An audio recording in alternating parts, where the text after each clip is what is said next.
Life with Sarah was always easy, comfortable. 15 years together, we were a team, best friends. We had our routines, our inside jokes. We had our ups and downs like every couple. But I adored Sarah. It was us, always us, against the world.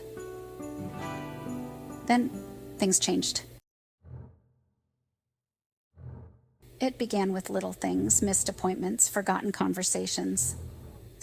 Sarah, normally meticulous, started leaving things unfinished. A half-read book by the bed, dinner left uncooked. These weren't like her, not at all. "Are you feeling all right?" I'd ask. Sarah would yell and become so defensive, yelling, so I would let it go.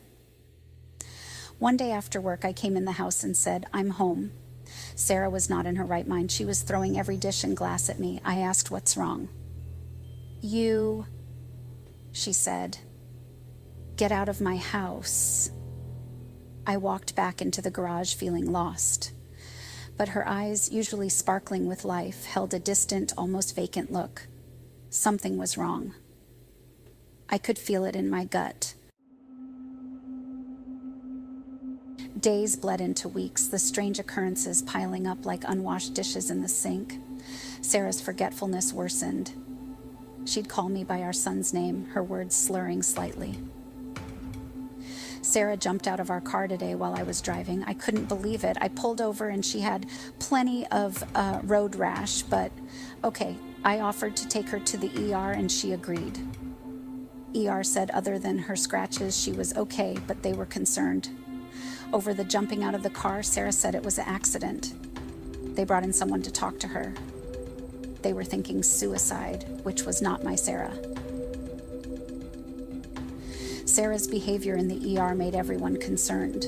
She started screaming out of control, demanding to be released. They could put her on a psychiatric hold, but it was breaking my heart, so I took her home. She slept for hours. I was afraid of what she would do next. Now I'm scared. I knew something was definitely off. In a moment of calm, she agreed to go to a doctor. The family practice doctor said it was perimenopause. Gave her some hormones, which actually made her worse. Now a neurologist, he felt she was depressed, tried some medications for depression that just made her want to sleep, but that was better than screaming. The next few months were a blur of appointments, tests, and specialists. We saw them all. Neurologists, endocrinologists, even a rheumatologist. Still no answer, and Sarah was continuing her outburst, saying rude things to people. We were losing our friends. Our son didn't want to come over. It was very lonely. Each doctor's visit brought a fresh wave of hope and then disappointment. Nothing working, everything appears normal, they'd say, their faces betraying nothing. But I knew better. This wasn't normal. This wasn't Sarah.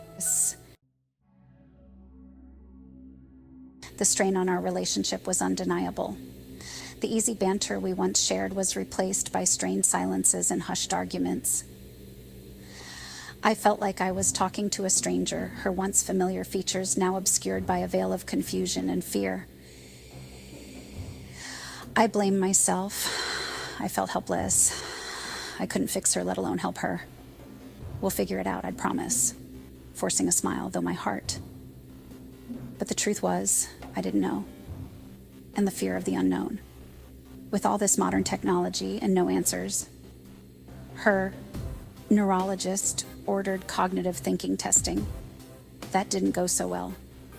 Is that a good or bad thing? Could this lead to an answer? We went to our follow-up appointment, and the doctor said, "You didn't do very well on your cognitive testing. This is concerning." Asked more in-depth questions, asked Sarah to step out of the room, and now the real questions began. After the doctor talked to me, he asked Sarah to come back in. He said, "I think Sarah has behavioral frontal lobe dementia." We both looked at each other. "What's that?" I asked. He said, "Early onset, progressive form of dementia with a behavioral variant." I still didn't understand what that meant, but I knew what dementia meant. He explained there are medications you can take to control symptoms, but eventually Sarah maybe have to be placed into a facility. He told us Sarah should not drive, be left alone. We should see a elder attorney. Then I stopped hearing. It was too much. The internet, once a source of information, became a breeding ground for fear, the what-ifs. More progressive, placement in a facility, palliative care, respite care, hospice care. My gosh, she's too young. How can this be? I was afraid to go to sleep. I didn't want her to leave. Getting dressed became a battle. Forget a shower. I have to work. So some family members would come by, but they couldn't handle the name calling. Our son just shut down. She stopped eating. Unless it was in the middle of the night, she would eat sugar butter, jelly, and leave the spoon in it. I was just getting used to this diagnosis, but she had already been progressing for a long time. Time just passes by, just waiting for the next cut, burn, fall, and silence. I needed more help, but our insurance wouldn't help with help, so we filed for disability so we could get some help, and she can't work. Hasn't been for 3 years now. The woman I loved was no longer. I'm beating myself up. I can't give her the care she needs. And even with Medicare disability, it doesn't cover in-home care or placement care. My only option was placement in a home, but Medicaid kicks in only when you have lost everything. So in my state, it's a 3-year look back. I couldn't divorce her because that is considered fraud. So my future financially was pretty grim. Sarah would be unaware, will not know me, or will she? The decision to put Sarah in a home was a difficult one to make, but in order for her to receive the best care, that's where she needs to be. Sarah fought every step of the way. 6 months later, 3 homes, and Sarah's journey is far from over. I moved in with my brother, continue to work, and go visit Sarah, never knowing who I will meet that day. She becomes agitated easily, and staff can't handle her. I wish Sarah would be at peace. I hate this disease. No one deserves it. We need to spread awareness, understand that their symptoms are overlooked. They are dismissed. You're on your own, and you better be prepared for anything. This disease is horrible. If you or a loved one feels like something isn't right, you must become their voice. You must take care of yourself. It's not you. You did nothing to cause it.